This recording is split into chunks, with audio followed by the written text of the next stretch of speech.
आता आज जे भेट झाली त्याच्यात अतिशय सविस्तर चर्चा झाली आणि खूप मन मोकळेपणे चर्चा झाली, याचा मला खरंच मनापासून आनंद आणि समाधान वाटलं। सगळ्यांनी त्यांचं मन मोकळं केलं, मीही त्यांना आणि मी शेवटी त्यांची लोकप्रतिनिधी आहे, त्याच्यामुळे त्यांचं ऐकून घ्यायचं ही माझी नैतिक जबाबदारी। आम्ही एका कुटुंबासारखे इथे सगळे काम करतो, त्याच्यामुळे मला खूप आनंद वाटला की मनापासून प्रत्येक आपले सहकारी अतिशय मन मोकळेपणे चांगली चर्चा झाली।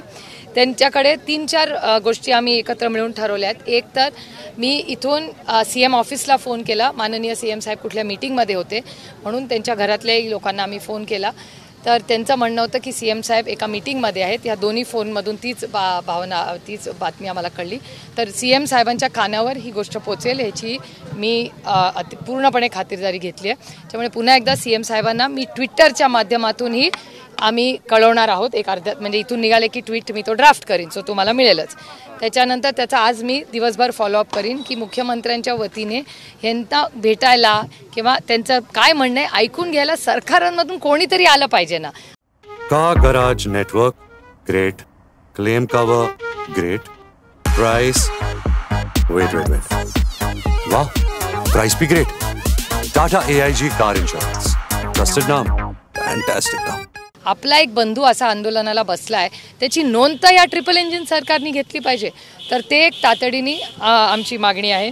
दुसरं की मी स्वतः अर्थातच धनगर, मराठा, लिंगायत आणि मुस्लिम समाजाची जी आरक्षणाची मागणी आहे ती सगळ्यात जास्त पार्लमेंटमध्ये कोणी मांडली असेल तर ती मी मांडली, आणि हे डेटा वाईज सांगते मी।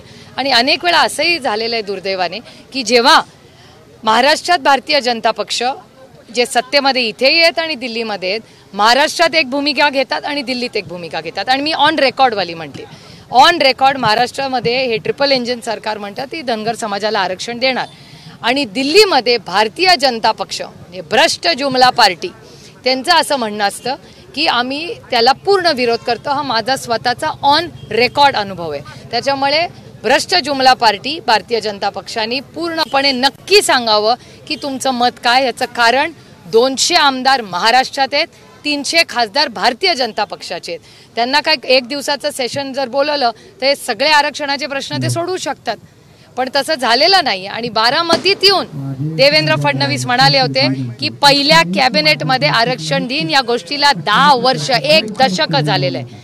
त्याच्यामुळे या विषयाचा अतिशय संवेदनशीलपणे विचार झाला पाहिजे। हे जे ट्रिपल इंजिनचं महाराष्ट्राचं सरकार आहे अतिशय असंवेदनशील या बाबतीत आहे। दुसरा त्यांची इच्छा आहे की मी पार्लमेंटमध्ये पुन्हा एकदा 3 तारखेला पार्लमेंट सुरू होत आहे, त्याच्यात मी हा इश्यू रेज करावा, तो मी करणार आहे। त्याच पद्धतीने राष्ट्रवादी काँग्रेस पक्ष यांनी असेंब्लीमध्ये, महाराष्ट्राच्या असेंब्लीमध्ये हा प्रश्न भरावा।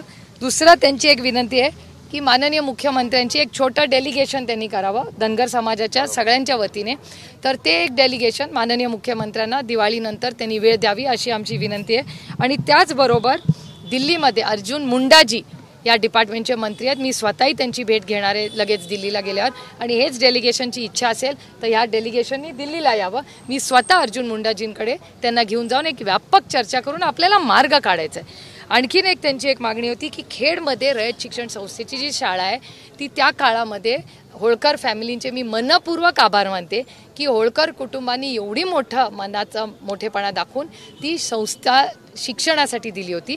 तर ह्या लोकांची अशी विनंती आहे आणि मागणी आहे की ती रयतची जी शाळा आहे ती दुसरीकडे न्यावी, आणि तो जो वाडा आहे त्या वाड्यामध्ये पुन्हा एकदा एक काहीतरी स्मारक व्हावं। खूप चांगली सूचना समाजाच्या सगळ्या नवीन पिढीने दिलेली आहे, त्याचाही विचार जरूर मी दिवाळी झाल्यानंतर रयत शिक्षण संस्थेच्या सगळे जे आहेत जबाबदार लोक त्यांच्यापर्यंत ही बातमी नक्कीच म्हणजे ही जबाबदारीने पोचवीन, आणि त्याचा पुढे कसा आपल्याला मार्ग काढता येईल ह्याच्यासाठी पूर्ण ताकदीने माझ्याकडून प्रयत्न होतील। खरं तर महाविकास आघाडीच्या काळातही जेजुरीच्या पूर्ण विकासासाठी त्या काळातले मुख्यमंत्री माननीय उद्धवजी, उपमुख्यमंत्री माननीय अजितदादा आणि बाळासाहेब थोरात या तिघांच्या प्रयत्नातून 350 कोटी रुपयाचा निधी महाविकास आघाडीच्या काळामध्ये आपण सगळ्यांनी मिळून आपल्या सगळ्यांच्या आशीर्वादामुळे आपल्याला तो जेजुरीला मिळाला. तिथे कामही सुरू झालं आहे. त्याचा सगळा फॉलोअप आम्ही सगळे करतोय. मी टी व्हीवरही तुमच्याच चॅनलवर पाहिले. मध्ये माननीय मुख्यमंत्री जेव्हा जेजुरीला आले होते तेव्हा त्यांनी त्याची पाहणी केली आहे. पण तेही त्या काळात महाविकास आघाडीमध्येच होते. त्याच्यामुळे महाविकास आघाडीच्या काळात 350 कोटी रुपयाचा निधी हा जेजुरीसाठी आलेला आहे. आणि आमच्या सगळ्यांचेच प्रयत्न आहेत की आपल्या सगळ्यांचंच ते आराध्य दैवत आहे. फक्तच महाराष्ट्र नाही, देशातून लोक जेजुरीला येतात. त्यांची सोय सुविधा या आणखीन चांगल्या कशा करता येतील ह्याच्यासाठी आम्ही सगळे कटिबद्ध आहोत. अतिशय सुंदर चांगली मीटिंग झाली आणि महाराष्ट्र सरकारकडे माझी विनंती राहील या सगळ्या जे बसलेले आहेत आंदोलनाला आणि उपोषणाला की त्याच्याचबरोबर की ह्या सगळ्यांनी 50 दिवसाचा कालावधी, म्हणजे आपल्याला आठवत असेल की चौंडीला हे आंदोलन सुरू झालं, उपोषण सुरू झालं, त्यावेळेस रोहित पवारांनीच त्याचा पाठपुरावा केला होता. योगायोगाने तो रोहितचा मतदारसंघही आहे.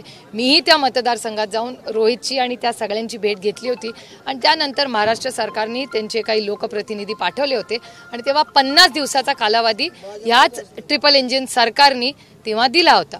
आता या ट्रिपल इंजिनच्या या खोके सरकारने पुढे 48 दिवस झाले. समाजातल्या अनेक लोकांचं असं म्हणणं आहे की अजून 48 दिवस झालेत, काहीच झालेलं नाही. आता मी तर सरकारमध्ये नाही आहे, त्यामुळे सरकारमध्ये काय चाललंय काय नाही चाललंय याच्या बातम्या मला तर काही नसतात. पण ह्या आत्ता काय परिस्थिती आहे ही मुख्यमंत्र्यांशी बोलल्याशिवाय आपल्याला खरंच नक्की किंवा त्यांचा कोणीतरी जबाबदार व्यक्ती जोपर्यंत आपल्याला सांगत नाही तोपर्यंत आपल्याला 50 दिवस वाट बघावी लागेल. म्हणूनच मी यांना विनम्र विनंती करते की अजून 50 दिवस व्हायला 3 दिवस राहिलेले आहेत, तर आपण उपोषण सोडावं आणि 3 दिवसानंतर ब्रेक घ्यावा. थांबावं मी अजिबात म्हणत नाही, मी म्हणले ब्रेक घ्यावा आणि ब्रेक नंतर 50व्या दिवशी काय होतं एवढा 3 दिवसाचा विश्वास महाराष्ट्र या ट्रिपल इंजिन सरकारवर आपण दाखवावा. तर आता त्यांची अपेक्षा आहे की महाराष्ट्र सरकारच्या वतीने कोणीतरी त्यांच्याशी बोलून काहीतरी त्यांना अश्युरन्स द्यावं. मी विरोधात काम करते, त्याच्यामुळे अर्थातच सरकारमधल्या कुठल्या तरी जबाबदार व्यक्तींनी त्यांना फोन केला पाहिजे, कॉन्टॅक्ट केलं पाहिजे.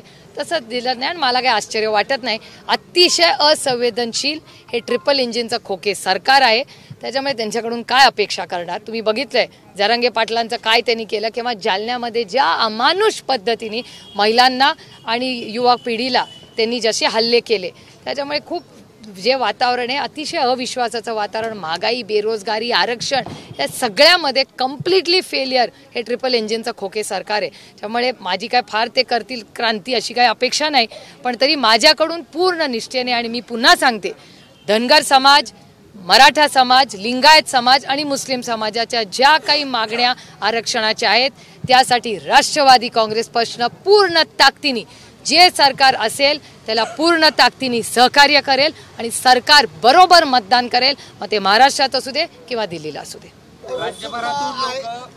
राज्यभरातून लोक गोविंद बागेमध्ये भेटण्यासाठी येत असतात, परंतु काल विरोध केला जात होता. कुठल्याही नेत्याला नाही.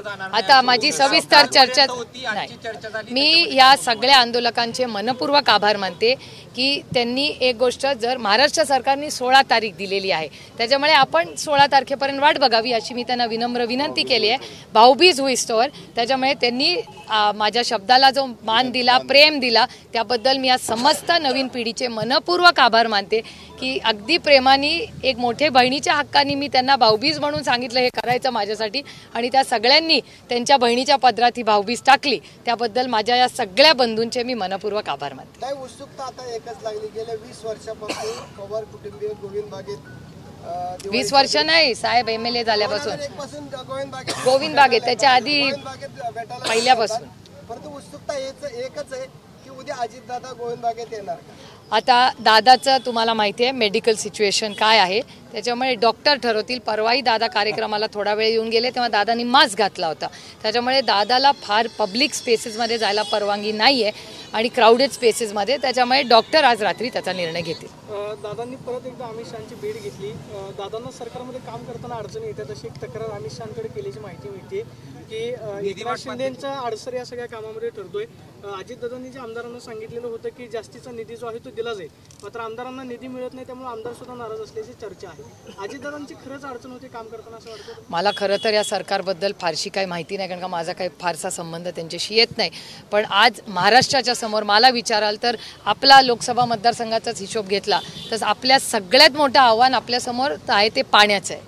आज पाऊस नाही. मी आज सकाळी योगायोगाने इंदापूरला होते, उजनी 48% आहे फक्त. आता मला सांगा, मागच्या वर्षी 100% या दिवशी होतं.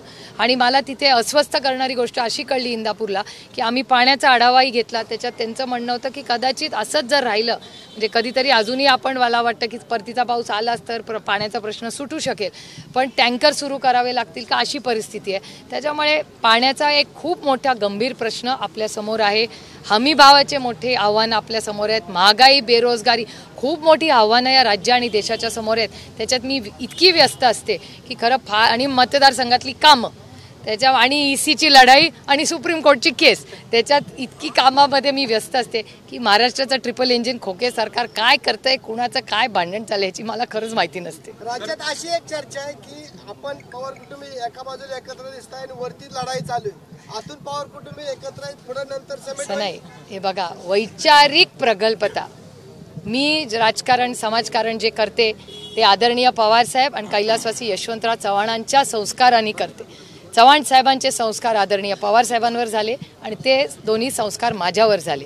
आणि आपल्याला आठवत असेल तर आपण मराठी माणसं ही खूप सुसंस्कृत असतो. आपली लढाई वैचारिक आहे, वैयक्तिक कुणाशीच नाही. त्यामुळे वैचारिक लढाईमध्ये, आणि मी सकाळी कालच तुमच्याशी बोलले तेव्हा वैचारिक लढाईमध्ये आता म्हणजे ही आमच्यासाठी तरी लोकशाही आहे. वैचारिक लढाई आणि स्वतःची प्रेमाची मैत्री नाती ही कशी. आता मी तुम्हाला अनेक उदाहरणं कालही देते, आजही पुन्हा देते की प्रमोदजी हे भारतीय जनता पक्षात होते, आदरणीय पवार साहेबांचे आजही महाजन कुटुंब आणि पवार कुटुंबांचे 60-50 वर्षाचे ऋणानुबंध आहे, आजही आहेत. प्रमोदजी नसले तरी पूनमबद्दल माझ्या मनात प्रेमच आहे आणि कायम राहील. मुंडे कुटुंब असेल, अटलजींचं कुटुंब, आजही आमच्या घरात काही दिल्लीत कार्यक्रम असेल, अटलजींची मुलगी फॅमिली त्यांची जे आहेत मानसपुत्री ते सगळे आमच्या घरी आजही येतात, त्यांचे जावई येतात, हे सगळे कुटुंब. अरुण जेटलींची फॅमिली, सुषमा स्वराजांची मुलगी बासुरी एवढी हुशार मुलगी आहे. त्याच्यामुळे आमची लढाई अरुण जेटली वैयक्तिकशी नव्हती, सुषमा स्वराज वैयक्तिक नव्हती, अटलजी वैयक्तिक नव्हती. आमची लढाई वैचारिक मतभेद आहेत, आमचे वैयक्तिक कुणाशीही मतभेद नाहीत. त्याच्यामुळे मला असं वाटत नाही की हा विषय आणि हे संस्कार कैलासवासी यशवंतराव चव्हाणांनी पवार साहेबांवर केले आणि तोच वारसा पुढे जायचा एक प्रांजळ प्रयत्न मी करते. उद्याच्या पाडव्याला कोण कोण स्टेजवरती दिसेल? आता माझी तो वळणी लागते असं मला वाटते कि अभी 50 दिन होने में 3 दिन कम है, तो आप अगर 3 दिन ये ब्रेक ले ले तो हम थोड़ा सा विश्वास दिखाते हैं सरकार पे. और इसीलिए मैंने CM ऑफिस को भी फ़ोन किया था, उनके घर में भी फ़ोन किया था. वो CM साहब एक मीटिंग में हैं, तो हमारी कोशिश रहेगी कि जल्द से जल्द इनको कोई फ़ोन आए कि महाराष्ट्र सरकार की जिम्मेदारी है कि ये जो अनशन के लिए यहाँ बैठे हैं उनको कोई तो मिलने आना चाहिए. ये हम सब की मांग है. तुम्ही मराठीत विचारा, मी हिंदीत. तुम्ही मला मराठीत विचारा, मी. क्योंकि 5 दिन हो चुके हैं. हमारी मांग मैं पहले दिन से मांग कर रही हूँ. धनगर समाज, मराठा समाज, लिंगायत समाज और मुस्लिम समाज की आरक्षण की बहुत सालों से मांग है.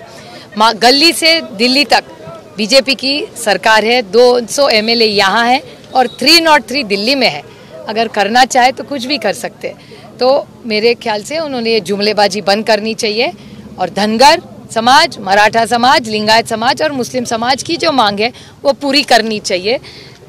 और हमारी कोशिश रहेगी, मैं हमेशा पार्लियामेंट हो या कहीं भी जिस ऑफिशियल जगह है वह हमेशा मैंने हमारी पार्टी की लाइन रखी है.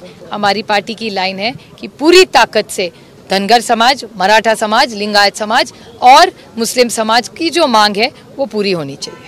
महिला आरक्षण पर जो सेशन बुलाया था उसमें मराठा आरक्षण पर चर्चा होगी ऐसी आशा लगती थी. मैंने मांग की थी, तब मैंने मेरे भाषण में जो किया था तभी भी मैंने मांग की कि आप महिलाओं के लिए कर रहे हैं, उस हिसाब से आप धनगर, मराठा, लिंगायत और मुस्लिम समाज का भी आरक्षण की चर्चा की थी. मैंने ही की थी पार्लियामेंट में, लेकिन हुआ नहीं.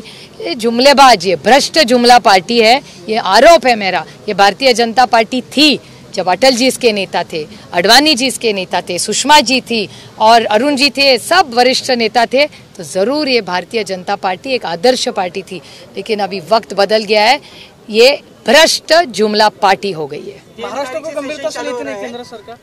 मराठा कम्युनिटी का प्रोटेस्ट चल रहा है. नहीं, महाराष्ट्र का अपमान और ताकत कम करने का पाप और षड्यंत्र दिल्ली का एक अदृश्य शक्ति है, ये करे जा रही है। भले वो राष्ट्रवादी कांग्रेस हो, शिवसेना हो, गडकरी जी हो या देवेंद्र फडणवीस जी हो, चारों आप देख रहे हैं सारे महाराष्ट्र के बेटे हैं जो लड़ा हुए, लेकिन ये अदृश्य शक्ति जो दिल्ली में है उनको महाराष्ट्र का जो महत्व है इस देश में वो कम करना चाहते हैं, इसीलिए ये बड़ा षड्यंत्र महाराष्ट्र के खिलाफ हो रहा है। 3 तारीख से सेशन चालू हो रहा है, आपके क्या मुद्दे रहेंगे? मैं पूरी ताकत से किसानों का जो मुद्दा है, महंगाई, बेरोजगारी और आरक्षण, मराठा समाज, धनगर समाज, लिंगायत समाज और मुस्लिम समाज के जो आरक्षण के मुद्दे हैं, महंगाई है, बेरोजगारी है और किसानों का बहुत बड़ा आप देख रहे हैं उनकी फसल को न्याय नहीं मिल रहा है, इसके लिए मैं पूरी ताकत से पार्लियामेंट में लड़ूंगी। Thank you.